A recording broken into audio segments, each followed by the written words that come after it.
arte, literatura, performance, oralidade, poesia, corpo, palavra, Le Foucault apresenta o podcast Manual de Escutatórias com Max Medeiros, Paulo Emílio Azevedo Paes e Jennifer Felipe. Ouça agora o podcast Manual de Escutatórias.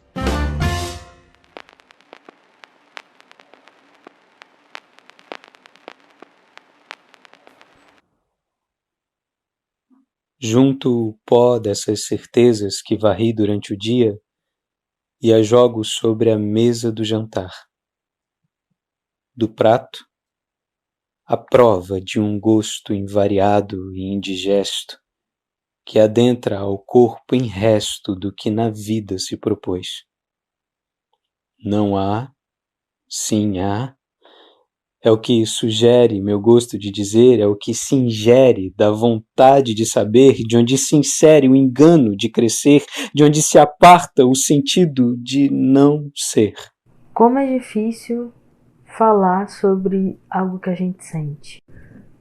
Bom, eu acho o poema assim de uma sensibilidade muito grande, muito brava assim, e ele traz, ou ele busca, enfim, ele coloca a gente na cena que ele se propõe a falar, né, nesse poema. Me parece uma cena, assim, eu tô ali enxergando o que ele deu forma, sabe? O Max me lembra muito o Paulo Otran, assim, que é uma voz que às vezes ecoa demais, assim, na minha cabeça, assim, uma voz que parece que eu fico ouvindo durante o dia, em alguns momentos, o Paulo Otran falando poemas. E as pausas, né, o que essas pausas constroem enquanto a gente escuta, né, os micro silêncios entre uma ponte e outra do verso. Eu acho que o Max tem essa alquimia, né, de fazer a gente parar para escutá-lo, sem denotar nenhum tipo de uso de força violenta para isso, senão a própria sedução. E eu acho que nesse poema ele reafirma essa construção. Sopro o pó de sobre a mesa, espalho-o por sombra à casa, saio à porta sob a noite. Não há saída do lado de fora. Não há abrigo parede adentro. Não há. Sim. Sim, há. Onde me abraça o desejo de te ver. Onde me lembro o tato atento de viver. A centelha de calor a sorver sob o sol quando o toque nos desforma em amor. Então, acho que a primeira coisa a colocar seria isso, assim, essa arte de seduzir, né? A poética ou a prática da arte de seduzir, né? E aí a gente pode de alguma forma dizer que falar é arte, né? Ou seja, mas não é falar no sentido de que fala demais por não ter nada a dizer, né? Já usando esse gancho. E sim de saber colocar a fala e saber tocar com essa fala, né? E aí sim, falar é arte porque há algo a dizer. E é tudo aquilo que compõe ele naquele momento, né? De qualquer forma, ele tem dúvidas, porque para mim esse poema tá tá dizendo sobre uma busca pelo afeto, uma busca daquele olhar que já foi, ele já teve um dia, uma busca daquele sentido que ele já teve um dia. Ele entende que esse afeto está presente, mas as certezas que ele varreu durante o dia fazem com que ele não sinta ou não veja, não enxergue esse afeto. Não sei, acho que é isso pra mim. E o amor é isso, né? O amor é incerteza.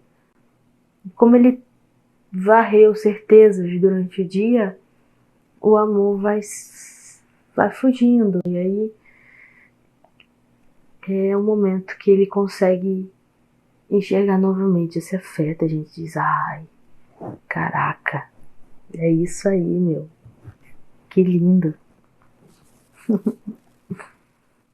Né? Então a ideia de casa onde não há saída do lado de fora, e aí encontra no lar o lugar de fuga, não o contrário, né? Acho isso interessante.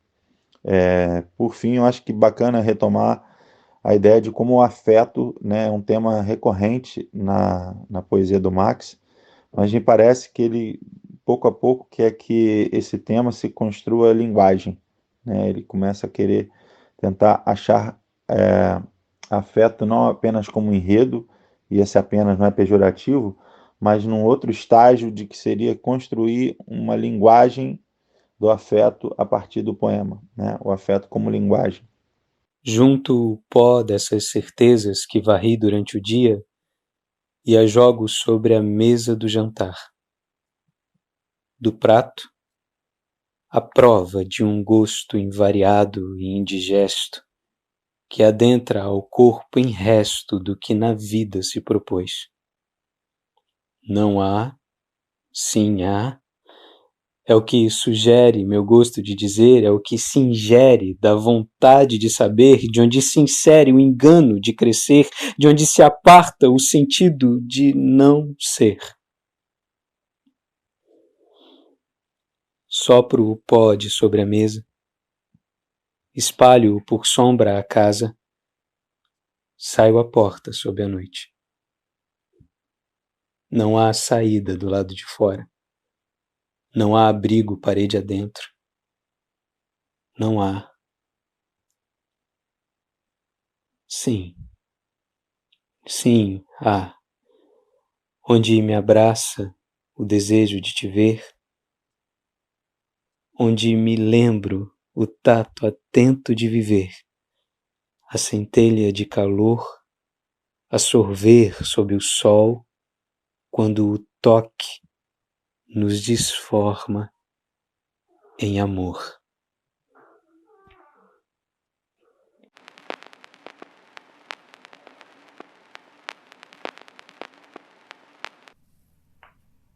Qual o motivo da sua ausência? Por qual caminho me leva e onde você quer chegar? Como eu faço para voltar daqui? Eu já vi a vida deixar um corpo.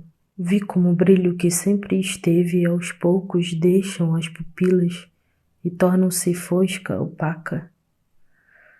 O amor é um fio de vida, são olhos ardentes, vibrantes e brilhantes. Sempre que há amor, há brilho, não importa qual situação, tendo amor junto dele, luz. Na luz quase tudo nos é revelado. O amor ilumina o outro e faz dele presença incandescente. Nos desejos não há amarras ou traves, são revelados igualmente ao querer bem. Cara, então, dada a dificuldade implícita, a tarefa de comentar o poema de alguém, né? Muito difícil isso de comentar poesia, comentar poemas, especialmente porque eu sou um admirador do trabalho da Jennifer, eu gosto do que ela faz, seja na música, no canto ou na poesia.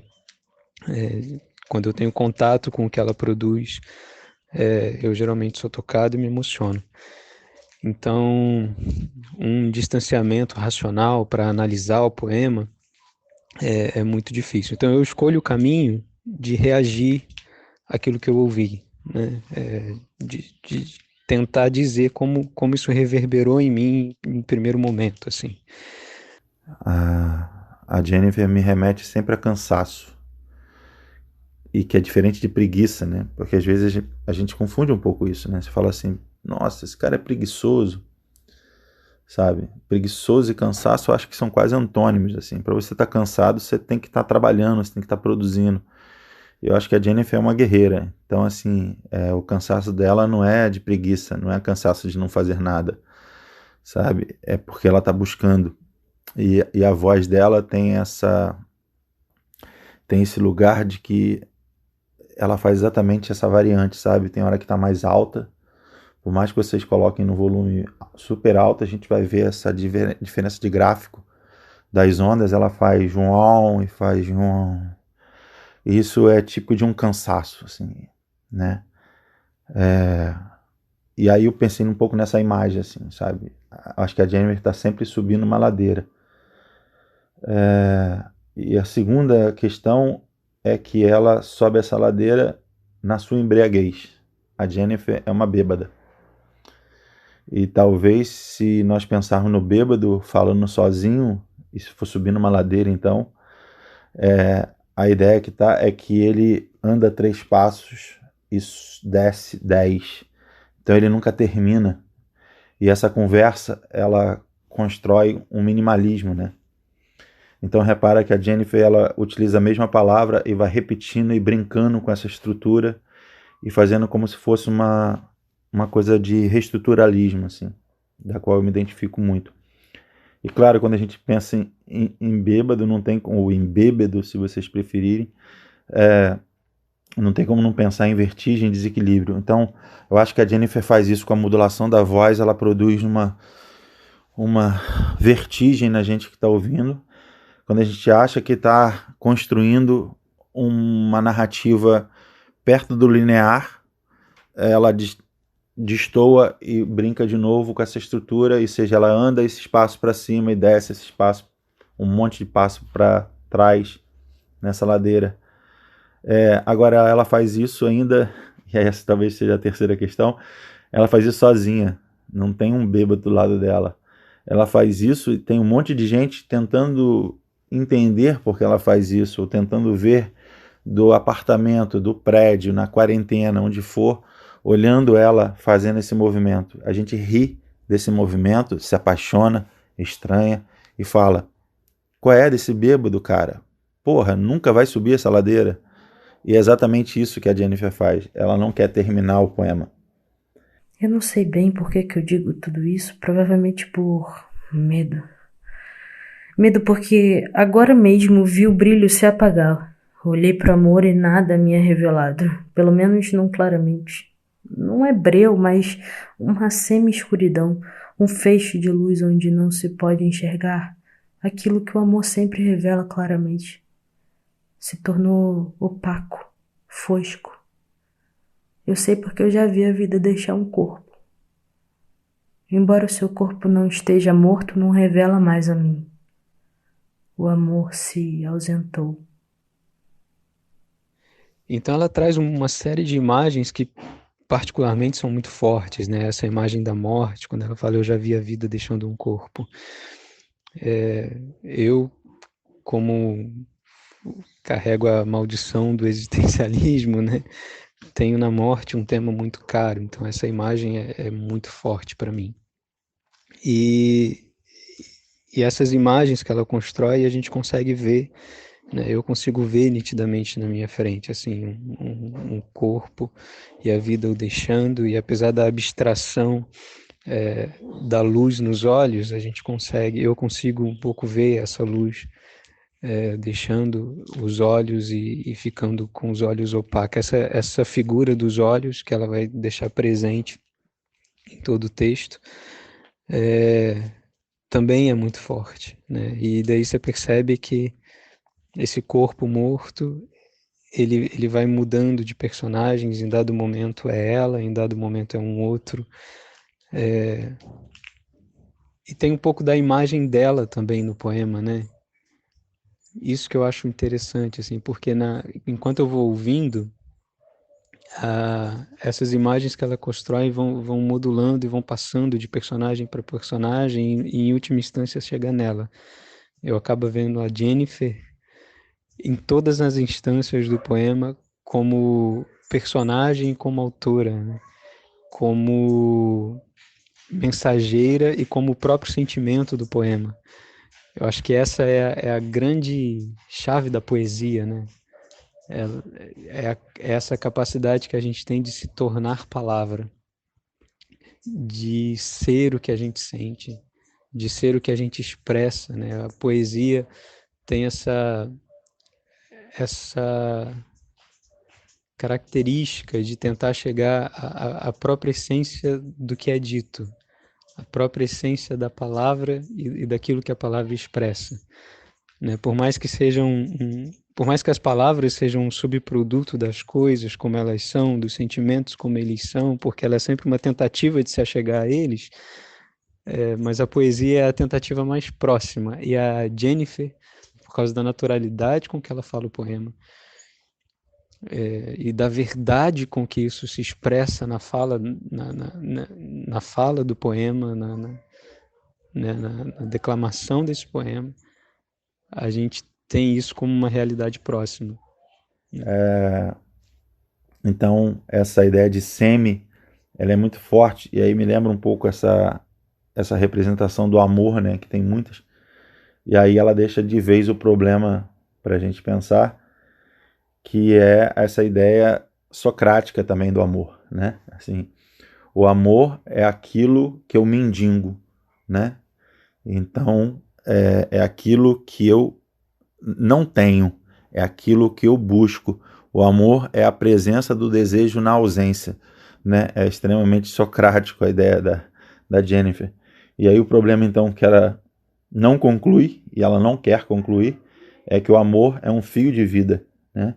Então, talvez o amor seja medo, ou seja, hebreu, e como ela mesma diz, se há um bêbado, há um corpo, e ela já viu a vida deixar esse corpo. Então, esse é o problema que ela nos traz, né? O amor é a ausência, ou a semi-ausência. E como é forte essa mensagem de que o amor é o que torna o outro presente pra gente. Quando você é alvo do amor de alguém, você é presente visivelmente, incandescentemente, que é a palavra que ela usa, na vida dessa pessoa, né? Você é visto, percebido, você está de fato ali. É contrário àquela máxima, né, de que o amor é cego. No caso, é o amor que enxerga, é o amor que traz a possibilidade de que as pessoas sejam vistas de fato. Qual o motivo da sua ausência? Por qual caminho me leva e onde você quer chegar? Como eu faço para voltar daqui? Eu já vi a vida deixar um corpo. Vi como o brilho que sempre esteve aos poucos deixam as pupilas e tornam-se fosca, opaca. O amor é um fio de vida. São olhos ardentes, vibrantes e brilhantes. Sempre que há amor, há brilho. Não importa qual situação, tendo amor junto dele, luz. Na luz quase tudo nos é revelado. O amor ilumina o outro e faz dele presença incandescente. Nos desejos não há amarras ou traves, são revelados igualmente ao querer bem. Eu não sei bem por que eu digo tudo isso, provavelmente por medo. Medo porque agora mesmo vi o brilho se apagar. Olhei para o amor e nada me é revelado, pelo menos não claramente. Não é breu, mas uma semi-escuridão, um feixe de luz onde não se pode enxergar aquilo que o amor sempre revela claramente. Se tornou opaco, fosco. Eu sei porque eu já vi a vida deixar um corpo. Embora o seu corpo não esteja morto, não revela mais a mim. O amor se ausentou.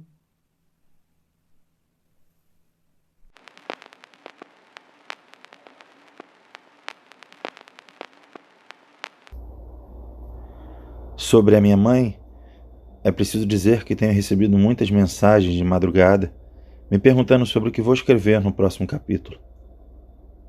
São anjos que me guardam, esses missionários da paz. Tenho também sido bastante questionado pelo Zodíaco a respeito do meu temperamento aquariano, naquilo que me põe como um ser transbordante ou aguadeiro. Tenho mentido pro panteão inteiro, pois nada sei de signos. Por fim, uma criança me perguntou se sou romântico. Crianças fazem às vezes as mesmas perguntas que os adultos, mas as fazem de um modo que nos tira do automático, na busca de uma resposta que você também acredite no que fala. Refletindo sobre isso, Mergulhei na infância. E sei que chato nem é crescer, mas não olhar mais para cima e nem para o chão como fazíamos quando éramos crianças. E como gosto de ver a forma e o modo que as pessoas pisam. O chão está cheio de mim, em cada solo, também em cada raiz ou desraiz que me deixa no ar, como diria o Max, suspenso. Assim, eu sinto uma certa pressa, uma urgência para falar. Não é pressa de querer acabar o poema logo, sabe? Não é isso. É uma pressa de dizer o que tem que ser dito, sabe? Uma urgência em falar sobre isso. Quando Paulo diz isso, assim, eu sinto essa urgência gritante quando Paulo fala, além de ser super coerente com o que ele está falando no texto. E outra coisa é a riqueza de detalhes. Assim, ele conta, e tudo que ele conta no poema, ele vai trazendo os detalhes daquilo. E é como se a gente estivesse enxergando no mesmo momento que ele olhou, sabe? Então tudo que ele olha parece que a gente enxergou no mesmo tempo, como se a gente estivesse atrás dos olhos dele, conseguindo ver tudo aquilo, sabe? Eu gosto especialmente de poemas onde o poeta ele está inteiramente implicado no texto. Porque você consegue ver ali um desnudar, né, da alma do poeta, do ser poeta. Você consegue ver ali o poeta ficando vulnerável para quem o lê. Porque isso é se desnudar, né? Você ficar nu diante do outro. E, e, e, e se mostrar vulnerável, assim, ficar vulnerável na frente do outro não é uma tarefa fácil. Por isso eu gosto especialmente de poesias. Isso não é óbvio, né? Tem poemas que o poeta não precisa necessariamente estar tão implicado no texto. Ele pode falar sobre outra coisa, seja uma coisa bonita e romântica, sei lá, a natureza, os pássaros e tudo mais, ou seja uma coisa difícil, como sei lá, um poema militante, político. Mas os poemas que mais me pegam, assim, que mais me movem para sentir junto com o poeta, são esses onde o poeta ele tá no texto, você vê o poeta ali presente na sua frente, nu, enquanto você lê ou ouve o poema. Navegando por essas águas, lembrei-me do tempo que com minha mãe ficava dias e mais dias indo a asilos e casas de caridade. É culpa dela eu ter escolhido a sensibilidade ao invés dos números, as humanas ao invés das exatas, o cuidado ao invés do abandono, a presença ao invés da fuga, o labor ao invés do fugaz, o sentir ao invés do não sentir, o silêncio ao invés do trair, o dizer ao invés do calar. Minha mãe sabe bem que a culpa é dela. Voltando à pergunta da criança, parei por 4 ou 5 minutos no acostamento para escrever esse texto.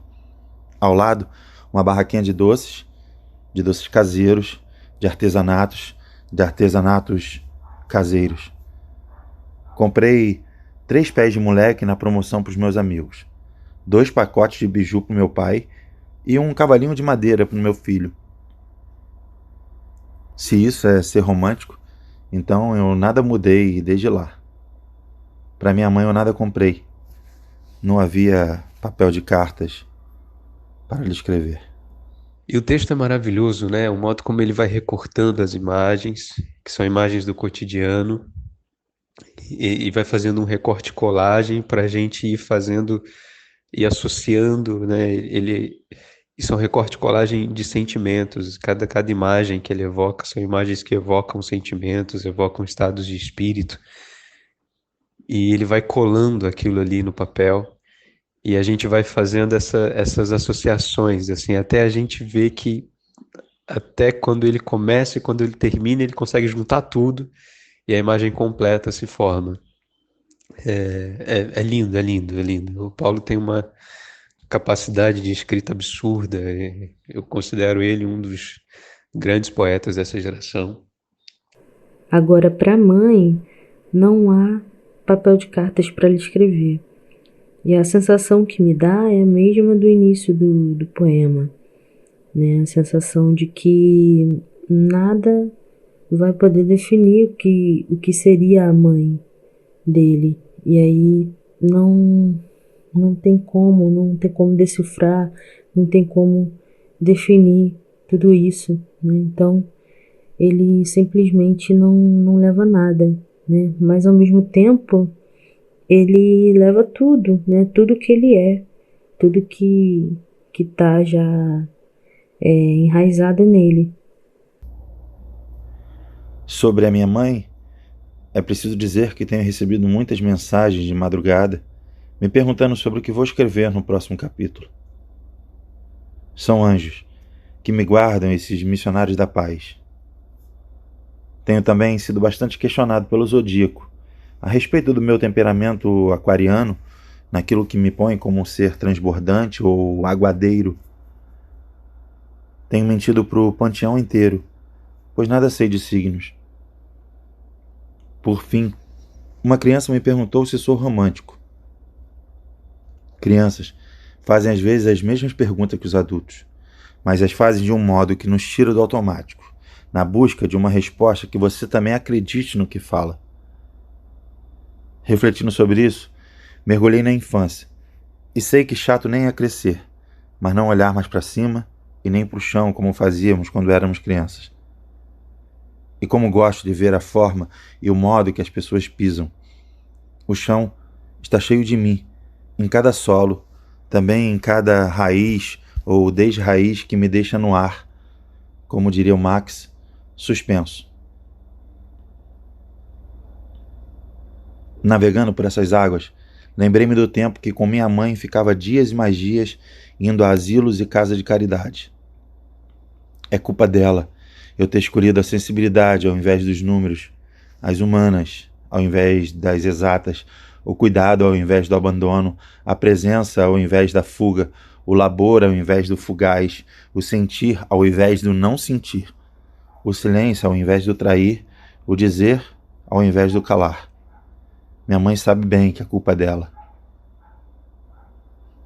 Voltando à pergunta da criança, parei por 4 ou 5 minutos no acostamento para escrever esse texto.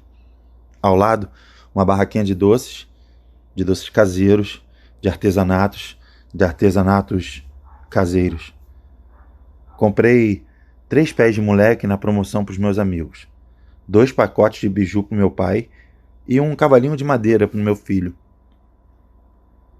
Se isso é ser romântico, então eu nada mudei desde lá. Para minha mãe eu nada comprei. Não havia papel de cartas para lhe escrever.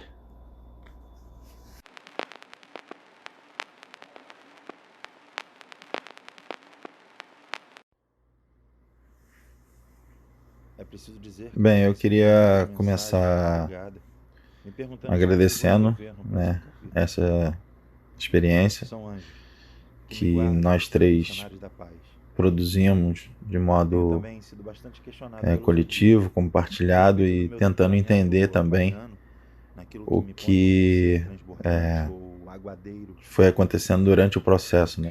Bom, primeiramente eu queria agradecer a oportunidade de poder estar fazendo esse podcast com o Max, com o Paulo, de poder falar o meu poema, mas principalmente de poder escutar o poema de vocês, que para mim são poetas que me inspiram muito, são pessoas que são muito sensíveis, né?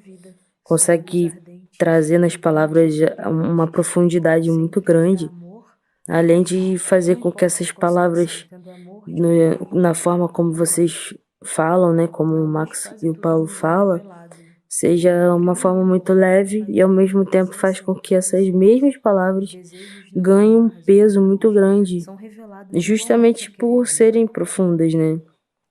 A forma como vocês escrevem e a forma como vocês escrevem já falam por si, assim, e como vocês falam esse poema,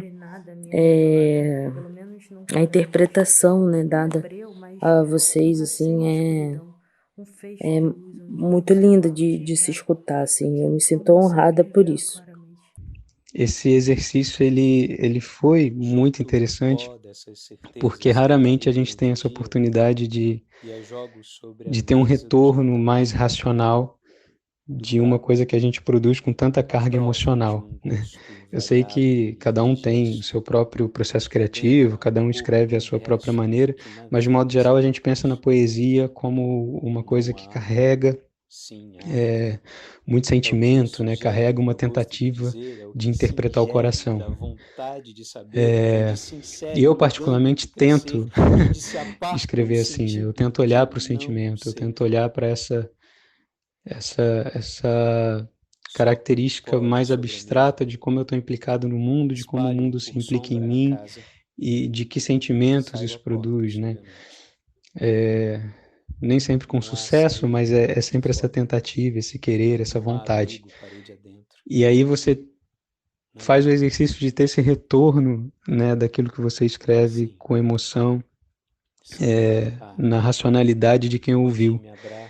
E isso é uma experiência muito legal, né? E eu acho que numa análise muito rápida, assim, pensando aqui, eu acho que a proposta inicial ela falhou nesse sentido, porque por mais que esse retorno tenha sido racional, né, a gente tentar elaborar em discurso, e aqui eu faço a diferença entre discurso e poesia, né, a poesia ela não produz nenhum tipo de afirmação última sobre coisa alguma, ou análises, né, ou teses. Poesia não é tese, né? Mas o discurso ele já tem mais esse tom, né? Então eu acho que a gente não conseguiu de fato produzir plenos discursos a partir da escuta da poesia do outro, né? Eu falo isso a partir da minha experiência. O poema da Jennifer, o poema do Paulo me atingiram de forma intensa no coração. E quando a gente retorna, o nosso retorno ele acaba sendo também carregado de poesia. E foi isso que eu senti do retorno da Jennifer e do Paulo, né? Eu costumo dizer que eu acho que o processo é sempre muito valioso, assim, e quando as coisas ficam prontas, se a gente pegar, por exemplo, a experiência de um espetáculo, tenho um amigo que é o Idemar, que ele fala isso, né? Que às vezes, quando a peça está pronta, no dia da estreia, a vontade que dá é ir pra praia e ficar lá dentro do mar. Não tem muita graça ver a estreia, porque já está pronto. E acredito que, de alguma forma, isso para mim é muito valioso, assim, a questão do processo. Eu me encanto muito com a coisa do processo. Eu acho que é uma coisa que vem desde a infância. Esse dia eu estava lembrando daqueles brinquedinhos que são o Playmobil, né? Que é aquele boneco sem articulação, né? E Forte Apache, enfim, vários brinquedinhos que tinham de bonecos que você ia montando, ia colocando armadilhas, ia montando as estruturas. E não sei por que isso coincidiu com essa semana desse processo, é que eu gostava mesmo era de montar, né? E aí eu vi alguns amigos depois de montado que eles pegavam e fingiam estar dando tiro para ali, tiro para cá. E eu achava aquilo sem graça, sabe? O que eu gostava era de montar, olhar aquilo, registrava aquela imagem montada e depois eu passava a mão em tudo, derrubava e começava a montar de novo. Eu percebo o quanto essa coisa do apagamento, o quanto é necessário no meu processo de criação, né? Eu acho que esse trabalho que a gente pode então ir fazendo e ouvindo o que o outro diz, esse retorno, constrói um pouco isso de revisitar o próprio processo. Então parece que nunca está pronto. Eu acho que bacana essa coisa do retorno, porque produz um pouco essa coisa da revisitação do seu poema, do seu texto, e faz você ampliar um pouco a escuta daquilo que você produziu. De certa forma, acho que você até chega a se distanciar ao ponto de não ter mais o autor, né? Já é um autor compartilhado. Enfim, isso é uma das coisas que eu gosto muito dentro do processo, né? O lance da bêbada me remete muito àquela sensação que a gente tem quando tá bêbado mesmo, né? Apura alguns sentimentos, descontrola outros, e esse descontrole faz também parte do que eu chamo de amor e do que eu acho que é poesia também. Então, o fato da gente não controlar o que a gente sente, sobretudo o que o outro sente ou deixa de sentir, né? Também faz parte desse descontrole, desse estar bêbada, né? E isso é muito legal, porque quando eu ouço a Jennifer explicando, né, uma tentativa de interpretar o poema à maneira dela, a gente tem, claro, o que a gente sempre fala, né, que quando o poema sai de você, ele não é mais seu, ele se reinterpreta no outro. Mas a fala da Jennifer foi tão dentro daquilo que eu sentia quando eu escrevi o poema, que eu achei isso muito impressionante, assim. E eu passei até a gostar mais do poema. Eu confesso que às vezes a gente tem essa coisa né, de não gostar muito daquilo que a gente fez depois que a gente já fez e já soltou e já liberou para o público. E a gente olha de novo e fala, cara, eu não sei se eu gosto tanto. E aí a Jennifer, quando ela faz essa interpretação, ela acabou me lembrando o sentimento que eu tive ao escrever. E eu passei a gostar do poema de novo, né? É muito legal isso, muito, muito, muito demais. Quando Paulo diz que sente uma voz de cansaço na minha voz, né? Eu consigo confirmar um pouco que eu ouvi do Max, né, dizendo sobre naturalidade, a impressão que ele teve quando escutou o poema, né? Aquilo do vai do jeito que você tá, fala da forma como você sente, do jeito que você sente agora nesse momento, né? Então acho que vai muito nesse caminho aí do natural mesmo, vai desse jeito aí que você tá, né?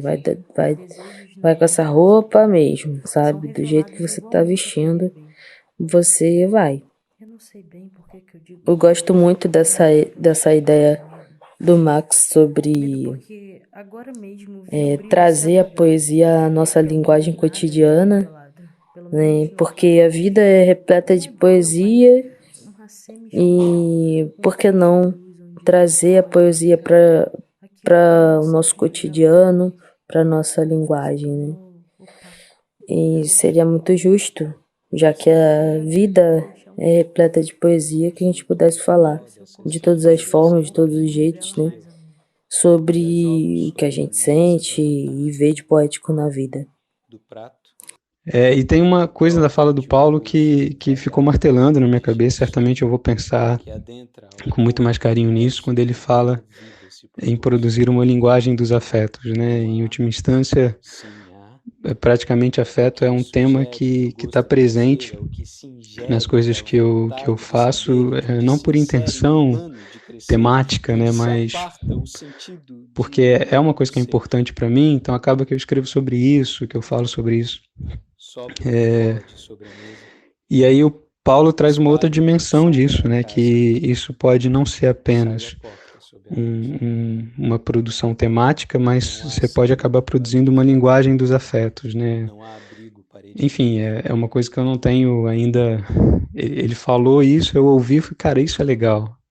Isso é muito legal, né? Então, vou pensar nisso de um modo mais com mais carinho, né? Com mais calma e com mais intenção também. Nesse caso, vale a intenção.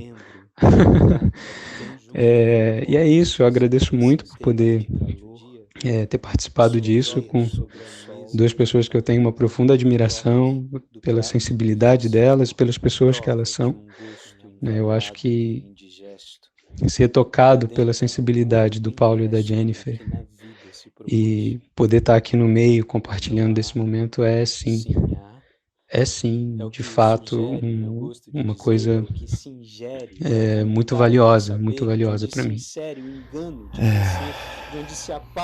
Eu acho que o Max, obviamente, se ele, na verdade, quando ele diz que não entende muito dessa parte, eu acho que ele está sendo gentil. Eu acho que ele tem um conhecimento que poderia, obviamente, aprofundar nessa questão, talvez da psicanálise, né? Mas eu também não sou nenhum doutor nessa área, assim. Então eu acho que eu vou mais pro lado da Jenny, que de modo muito certeiro consegue atingir algo que eu sempre falei sem ela nunca saber, né? E é louco falar isso nesse tempo de pandemia e tal, que parece meio assim, parece uma coisa meio, né, over, né? Eu sempre disse isso, assim, eu tenho muita pressa da morte. E as pessoas falam, não, você tem pressa de morrer? E a Jenny é muito feliz quando ela diz assim, o poeta tem urgência, ele tem pressa, e o Paulo tem muita pressa. E não é a pressa de falar com pressa, não é de fazer necessariamente uma coisa apressada. Não, não é isso. É o quanto eu tenho pressa de produzir, porque eu quero que as coisas estejam feitas caso eu entre em estado ausência, assim como foi com meu irmão. E eu acho que talvez isso tenha sido acelerado depois da perda dele, e com certeza uma necessidade de construção de memória para o meu filho, assim, né? A gente nunca sabe como você perder alguém que você ama e que sua vida de alguma forma está extremamente relacionada com ela. Então, na verdade, os registros para mim tem essa relação da pressa que a Jenny capta muito bem, no sentido de se você tem algo a produzir e se sente com essa experiência, ela está aprofundada, ela pode ser publicada, publique, sabe? E é isso que eu faço mesmo. Então eu acho que não sei de onde ela tirou essa ideia, mas eu fiquei muito feliz quando eu falei, caramba, essa menina captou isso da onde? Eu nunca comentei isso com ela, né? Ainda mais nesses dias tão distantes um do outro, não comentei nada com ela. E ela foi capaz de captar isso, não sei, pelo tom da voz, pela forma que eu produzo, muita sensibilidade da parte dela. Então, eu agradeço esse retorno e agradeço o retorno tanto do Max quanto da Jenny de ter ampliado essa escuta, acho que sobretudo do Max ter feito essa referência da capacidade de eu trazer algo tão íntimo e tão desnudado, de modo tão simples, para o público e para eles em primeira mão. Acho que é isso. Acho que já falei bastante e, mais uma vez, eu acho que experiências estéticas são sempre interessantes porque a gente nunca sabe o que vai dar.